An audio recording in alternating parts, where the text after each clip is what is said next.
Pasa a vosotros, hermanos, espero que todos se encuentren muy bien. Para mí es un gusto y un placer saludarlos y compartir con ustedes un comentario sobre la escuela sabática. En esta ocasión corresponde a la escuela del sábado 25 de enero, la cual lleva por título Jesús el Mesías. Tenemos nuestra lectura bíblica en el libro de Daniel, en su capítulo 9, versos 20 al 27, y vamos a escuchar qué es lo que nos dice. Lectura bíblica Daniel 9, 20 al 27. Aún estaba hablando, y orando, y confesando mi pecado y el pecado de mi pueblo Israel, y derramaba mi ruego delante de Jehová mi Dios por el monte santo de mi Dios. Aún estaba hablando en oración, y aquel varón Gabriel, al cual había visto en visión al principio, volando con presteza, me tocó como a la hora del sacrificio de la tarde. E hízome entender, y habló conmigo, y dijo, Daniel, ahora he salido para hacerte entender la declaración. Al principio de tus ruegos salió la palabra, y yo he venido para enseñártela, porque tú eres varón de deseos. Entiende pues la palabra, y entiende la visión.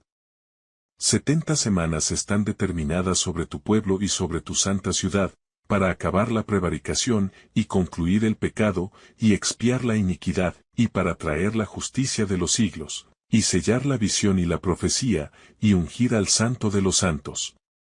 Sepas pues y entiendas, que desde la salida de la palabra para restaurar y edificar a Jerusalén hasta el Mesías príncipe, habrá 7 semanas y 62 semanas. Tornaráse a edificar la plaza y el muro en tiempos angustiosos. Y después de las 62 semanas se quitará la vida al Mesías, y no por sí, y el pueblo de un príncipe que ha de venir, destruirá a la ciudad y el santuario, con inundación será el fin de ella, y hasta el fin de la guerra será talada con asolamientos. Y en otra semana confirmará el pacto a muchos, y a la mitad de la semana hará cesar el sacrificio y la ofrenda, después con la muchedumbre de las abominaciones será el desolar, y esto hasta una entera consumación, y derramaráse la ya determinada sobre el pueblo asolado.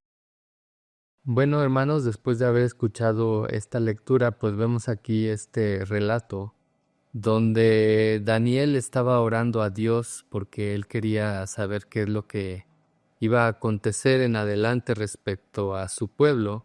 Dice que él estaba orando y él estaba confesando su pecado y el pecado de su pueblo, y el ángel Gabriel pues viene y le trae una respuesta respecto a lo que iba a acontecer en el futuro. Y quisiera comentar a partir del verso 24 que dice así: 70 semanas están determinadas sobre tu pueblo y sobre tu santa ciudad para acabar la prevaricación y concluir el pecado y expiar la iniquidad, y para traer la justicia de los siglos y sellar la visión y la profecía y ungir al santo de los santos. Bueno, aquí le habla el ángel y le dice a Daniel que hay estas 70 semanas determinadas para su pueblo, le dice, y le dice muy claramente: 70 semanas están determinadas sobre tu pueblo y sobre tu santa ciudad. Pero aquí es muy interesante ver la razón por la cual dice que estas 70 semanas están determinadas, y le dice: para acabar la prevaricación y concluir el pecado y expiar la iniquidad. Recordemos que el pueblo de Israel estaba cumpliendo una sentencia o pagando por un pecado que habían cometido, y habían sido llevados esclavos o cautivos a Babilonia y tenían que estar allí durante 70 años. Sin embargo, nosotros podemos ver que pues era un castigo a causa de su falta, pero había la necesidad, como dice aquí el verso, de acabar la prevaricación y concluir el pecado y expiar la iniquidad. Y es ahí donde entra en juego estas 70 semanas que estaban destinadas para su pueblo y para la ciudad. Y dice después el verso 25: sepas pues y entiendas que desde la salida de la palabra para restaurar y edificar a Jerusalén hasta el Mesías príncipe, habrá 7 semanas y 62 semanas. Dice: tornaráse a edificar la plaza y el muro en tiempos angustiosos. Bueno, aquí tenemos y vemos que estas 70 semanas que estaban determinadas iban a dividirse en 3 periodos. Aquí en un principio nos está hablando de 7 semanas y luego de 62 semanas. Y dice que desde la salida de la palabra para restaurar y edificar a Jerusalén hasta el Mesías príncipe, habrá 7 semanas y 62 semanas. Entonces vemos aquí que respecto a nuestra lección y la cual lleva por título Jesús el Mesías, nosotros podemos ver que es muy claro que esta profecía de la aparición del Mesías príncipe se cumplió cuando nuestro Señor Jesucristo pues se bautizó y apareció como el Mesías ante el pueblo de Israel. Entonces tenemos aquí este edicto que salió para que el pueblo de Israel pudiera ir y restaurar su ciudad, restaurar Jerusalén, restaurar los muros, y este proceso se dio durante las 7 primeras semanas, y después tenemos allí un lapso de 62 semanas que es un periodo al cual se le conoce como un periodo de silencio, donde nuestro Dios no se comunicó con el pueblo de Israel, y tenemos esta brecha allí entre el Antiguo y el Nuevo Testamento. Nosotros tenemos en el Antiguo Testamento donde el Señor le dio al pueblo de Israel su palabra a través del profeta Malaquías, y a partir de allí no se pronunció Dios respecto a su pueblo, sino hasta que vino o apareció Juan el Bautista, y nuevamente el pueblo de Dios pues tuvo allí comunicación o mensaje de parte de Dios. Entonces vemos aquí que en este tiempo o en este periodo o 2 primeras etapas de 7 semanas y 62 semanas, pues se dio desde ese lapso donde se dio este edicto para reconstruir y edificar la ciudad hasta la aparición del Mesías príncipe. Entonces vemos aquí el cumplimiento de esta profecía, y ese Mesías príncipe pues entendemos y sabemos que se refiere a nuestro Señor Jesucristo. Dice después el verso 26, y después de las 62 semanas se quitará la vida al Mesías, y no por sí, y el pueblo de un príncipe que ha de venir destruirá la ciudad y el santuario, con inundación será el fin de ella, y hasta el fin de la guerra será talada con asolamiento. Aquí es muy interesante también y muy importante entender que estos hechos que se dieron, donde se habla que se quita la vida al Mesías, pues suceden después de las 7 y las 62 semanas, no en la semana 69. Dice, después de las 62 semanas se quitará la vida al Mesías. Entonces ya habían pasado 7 semanas, luego pasaron 62, y después de esas 62 semanas es donde nos habla aquí la escritura que le sería quitada la vida al Mesías, y sabemos que pues esto también tuvo su cumplimiento cuando nuestro Señor Jesucristo fue crucificado. Habla aquí también del pueblo de un príncipe que había de venir y destruir la ciudad y el santuario. Dice, con inundación será el fin de ella, y hasta el fin de la guerra será talada con asolamientos. Sabemos también a través de la historia que el general Tito romano pues destruyó Jerusalén, destruyó el santuario en el año 70 después de Cristo, y vemos que pues este hecho también se cumplió. Hermanos, aquí es interesante ver cómo a partir de una vez que se cumplieron las 7 semanas y las 62 semanas, teniendo un total de 69, hubo como un espacio de tiempo o un intervalo, una pausa, para que entrara en proceso la semana 70, porque aquí nosotros podemos ver que esta semana 70 no ha llegado todavía, porque vemos a Jerusalén, vemos que siguen asolamiento, que siguen siendo maltratados por las naciones. Y el verso 27 dice, y en otra semana confirmará el pacto a muchos, y a la mitad de la semana hará cesar el sacrificio y la ofrenda. Dice, después de la muchedumbre de las abominaciones será el desolar, y esto hasta nuestra entera consumación, y derramarase la ya determinada sobre el pueblo asolado. Aquí ya nos habla este verso 27 de esta semana 70 que dice, y en otra semana, es la última semana, y esta semana sabemos y entendemos que no ha llegado aún porque para que esto dé inicio, pues sabemos y creemos que el Señor Jesucristo tendrá que venir para recoger la iglesia y entonces sí iniciará esta otra semana donde sabemos que también ocurrirán las 7 plagas postreras, que es la ira de Dios, y habla aquí ya sobre este personaje que dice que hará y confirmará un pacto con muchos y a la mitad de la semana hará cesar el sacrificio y la ofrenda, y sabemos que pues ahí ya entra en juego el anticristo y que habrá pues calamidades y habrá destrucciones y habrá también pues angustia para el pueblo de Israel, y esto pues tendrá que ser hasta que el Señor Jesucristo venga ya y pose o ponga sus pies sobre el monte de las olivas y venga a rescatar a su pueblo Israel de todas las naciones que van a estar asediándolo y queriendo destruirlo en la guerra del Armagedón. Pues ahí se dará este evento y este proceso. Pero bueno, eh, mucha información pudiéramos añadir a todo esto. Esta es una profecía, como les decía, muy interesante acerca de las 70 semanas.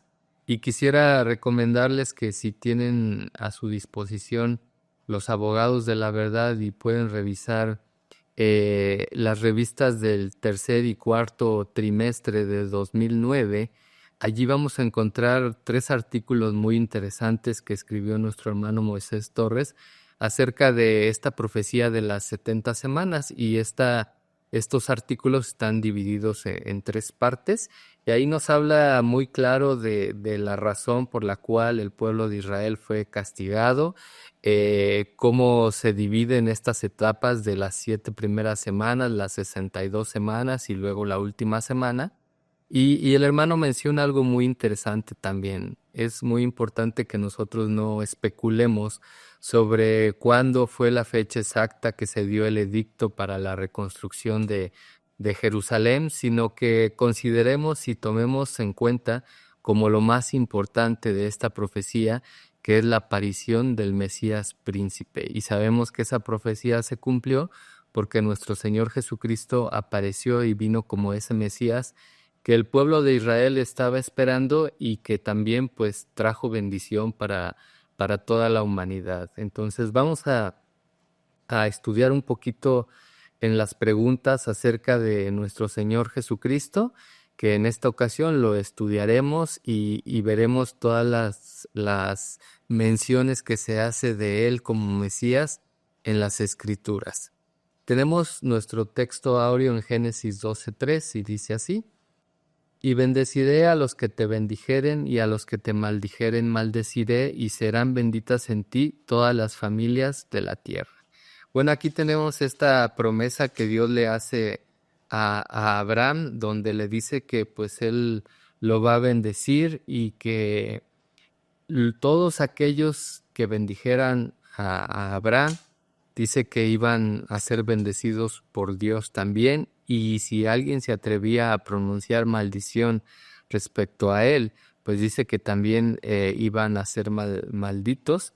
Y algo muy importante, dice, y serán benditas en ti todas las familias de la tierra. Nosotros sabemos que a partir de allí, de Abraham y de su descendencia, más adelante vino a nacer el Hijo de Dios, el Señor Jesucristo, este Mesías del que estamos hablando, y precisamente en esa simiente que es de Abraham, que es el padre de la fe, pues viene la bendición para todas las familias de la tierra.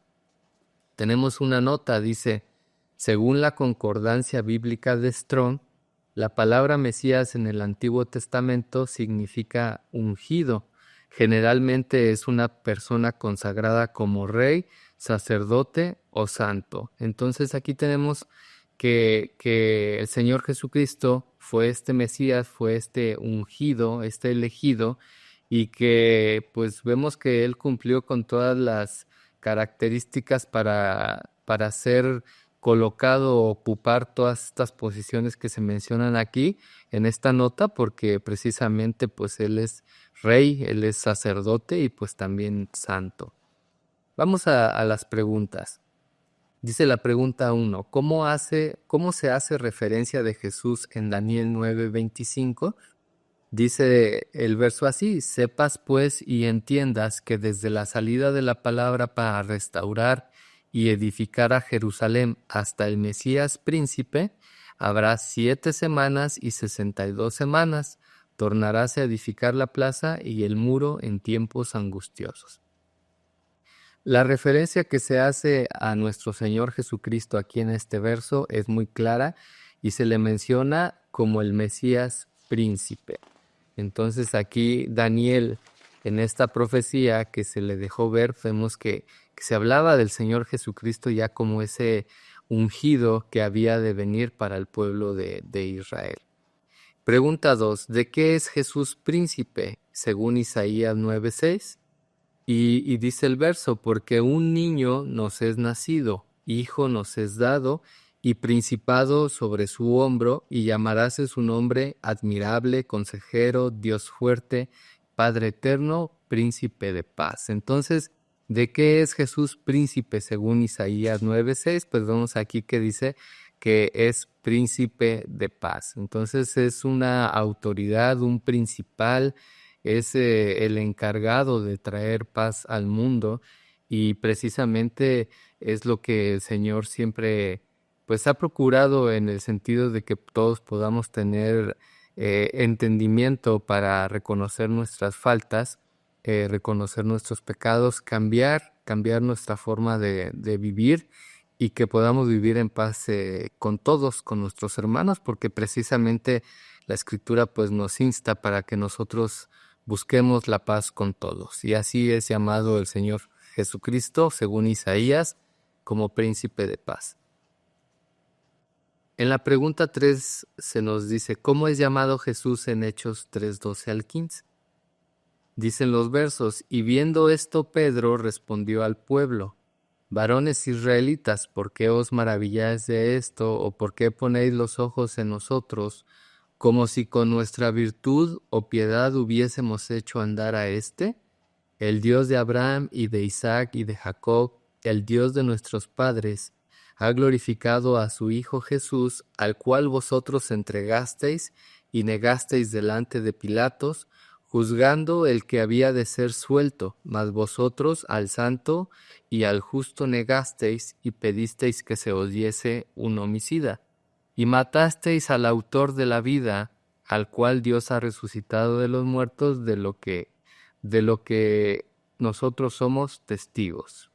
Pues ¿cómo es llamado Jesús aquí en Hechos 3:12 al 15? Pues dice que es llamado el autor de la vida. Y tenemos una nota que dice, la versión del Rey Santiago traduce autor de la vida como príncipe de la vida. Entonces vemos que en todos estos versículos se habla de este príncipe de paz, príncipe de la vida, este Mesías príncipe, y todo apunta o apuntaba en las profecías al Señor Jesucristo. Aquí ya en los Hechos de los Apóstoles, pues sabemos que ya el Señor Jesucristo ya había sido muerto, ya había sido crucificado, pero el apóstol Pedro aquí precisamente al pueblo de Israel, pues les hace ver que estos milagros que ellos estaban haciendo y realizando, pues no era porque ellos fueran santos, no era porque ellos fueran justos o porque tuvieran alguna virtud, sino que lo hacían por el poder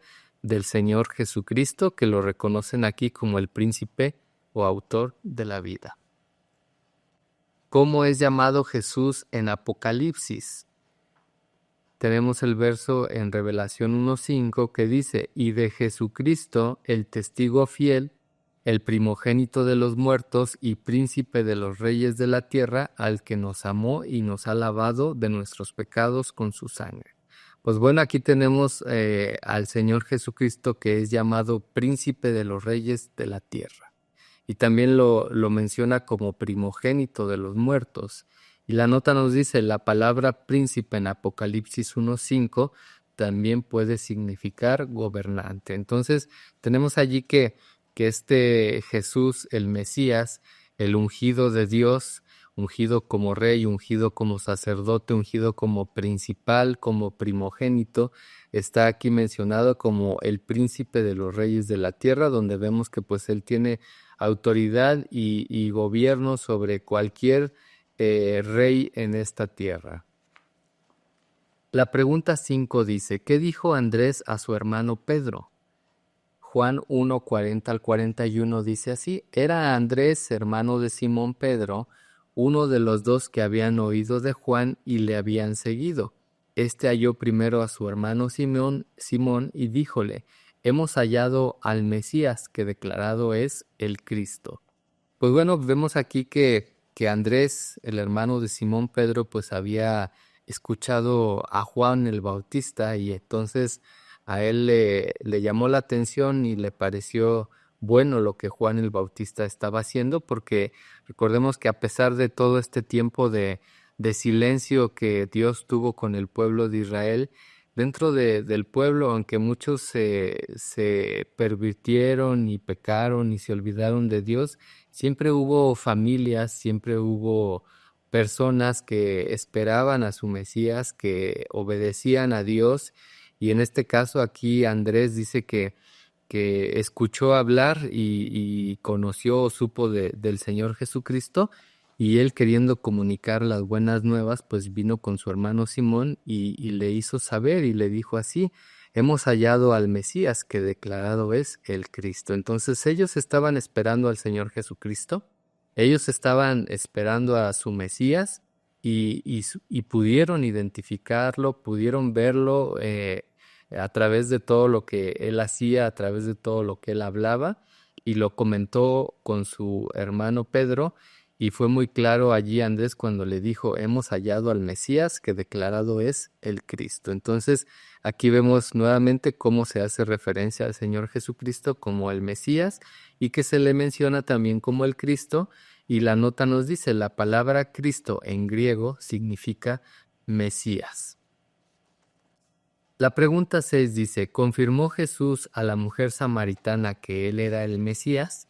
Sí, sabemos a través de esta lectura en Juan 4, 21 al 26 que también el Señor Jesucristo, teniendo esta charla con esta mujer samaritana, pues le hace ver que Él es. Y la mujer le dice, sé que el Mesías ha de venir, dice, el cual se dice el Cristo. Dice, cuando Él viniere, nos declarará todas las cosas. Y dice después el verso 26, dícele Jesús, yo soy que hablo contigo. Entonces, el Señor Jesucristo fue muy claro con esta mujer samaritana y abiertamente le dijo a ella, yo soy, dice, el que hable contigo, el que habla contigo. Ella sabía, ella esperaba también al Mesías, dice, el cual se dice el Cristo.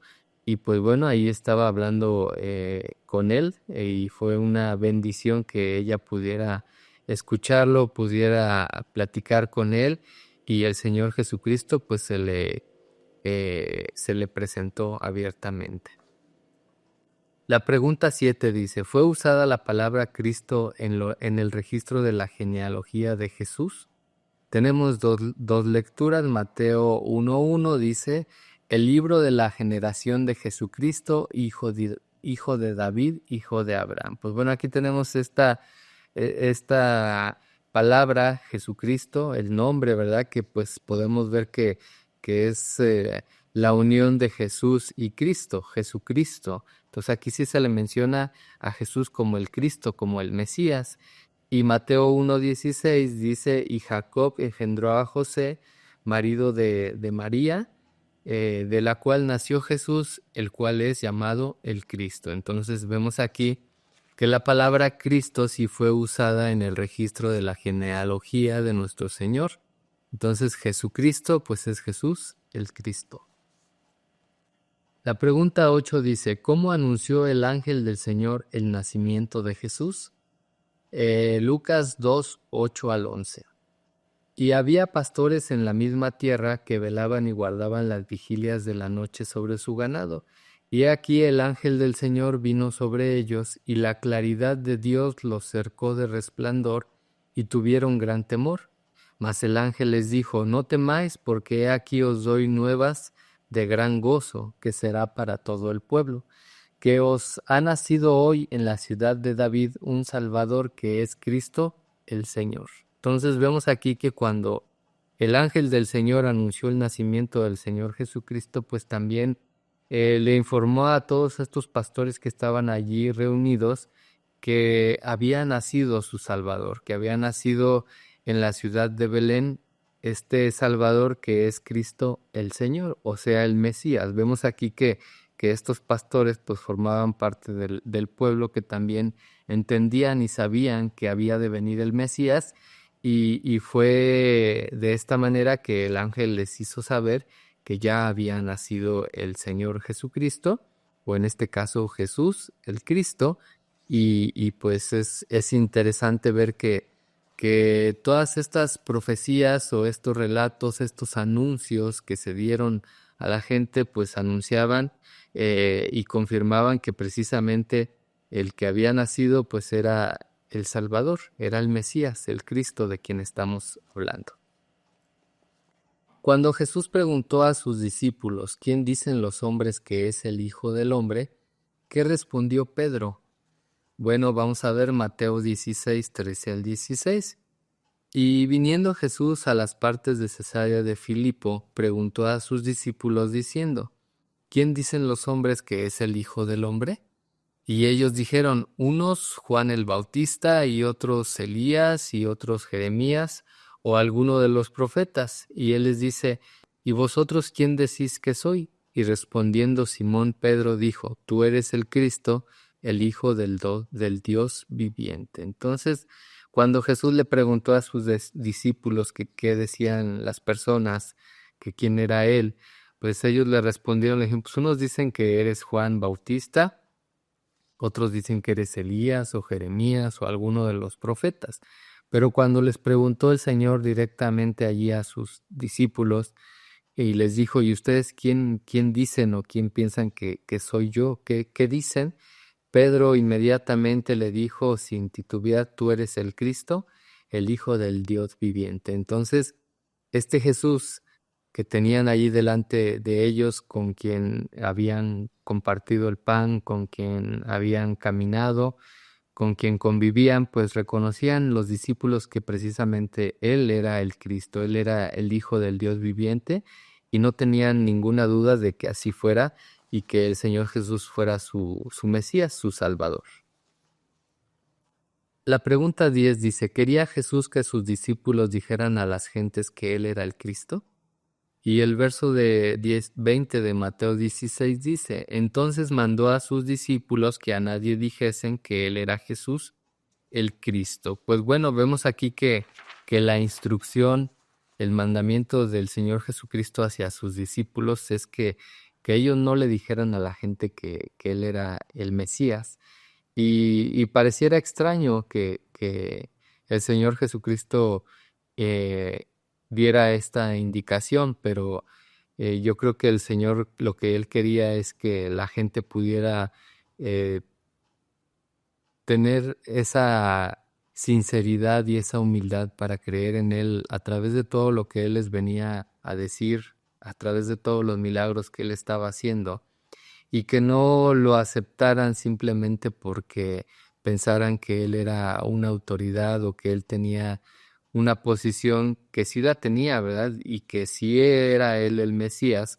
Y muchas veces pasa que a veces la gente acepta a las personas sabiendo que tiene un título, que tiene un nombre, y entonces lo aceptan. Pero si no supieran que tiene ese título esta persona, entonces la ven como cualquier otra y la rechazan.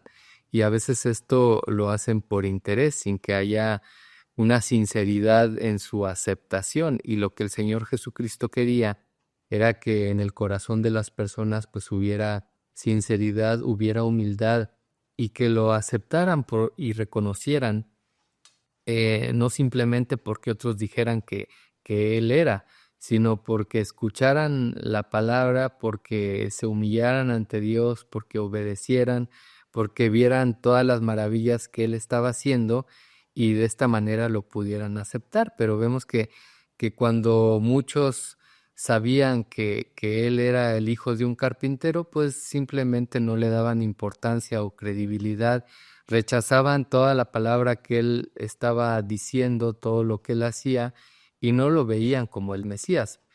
Pero si él hubiera dejado que eh, se le comunicara o se divulgara que él era el Mesías, pues quizá la gente lo hubiera aceptado, pero sin que hubiera sinceridad en su corazón. Como les digo, veamos el ejemplo, cuando sabían que era el hijo del carpintero, ¿qué hacía la gente? Y si hubieran sabido que era el Mesías, el Hijo de Dios, eh, ¿qué hubiera pasado con la gente? Que de alguna manera era obvio, era notorio y también que él era el Hijo de Dios, que él era el ungido, pero solamente lo podían ver aquellos que tenían un corazón noble y que eran obedientes a Dios, y por eso allí el resultado de que no todos lo aceptaron y finalmente pues su mismo pueblo fue quien lo entregó y prefirieron que se le diera vida a un asesino en vez de al Hijo de Dios, al justo, ¿verdad? Como vemos aquí. Entonces, hermanos, este es el comentario para esta lección que se titula Jesús el Mesías. Como les digo, hay mucho que platicar. Si pueden encontrar estas revistas que les menciono y leer acerca de esta profecía que habla de las 70 semanas, ahí podemos ver que a pesar de o sobre todo lo que se menciona y que es muy interesante todo lo que se habla para el pueblo de Israel o que se profetizó y que se espera también. Lo interesante para todos nosotros aquí es ver que la venida o la llegada del Mesías príncipe se dio como se estipuló, como se le dijo a Daniel, y que este Mesías príncipe pues es nuestro Señor Jesucristo, el cual vino a ser príncipe de paz y el príncipe de la vida o autor de la vida, y que a través de él pues ahora, como se le dijo a Abraham, pues son benditas en él todas las naciones de la tierra o todas las familias de la tierra, y nosotros tenemos que reconocer a este Jesucristo o a este Jesús como ese Mesías, como ese Salvador que vino a ofrecer su vida por nosotros, que nos expió también de nuestro pecado, que nos limpió de todas nuestras faltas, y gracias a su sacrificio, pues ahora nosotros estamos esperando a que regrese nuevamente en su segunda venida, en el rapto, y que en esa primera fase, pues la iglesia de Dios será tomada, y por eso es necesario que todos nosotros pues estemos velando, apercibidos, para que cuando Él regrese pues nos encuentre haciendo su voluntad. Hermanos, un gusto saludarlos, que Dios los bendiga a todos, paz a vosotros.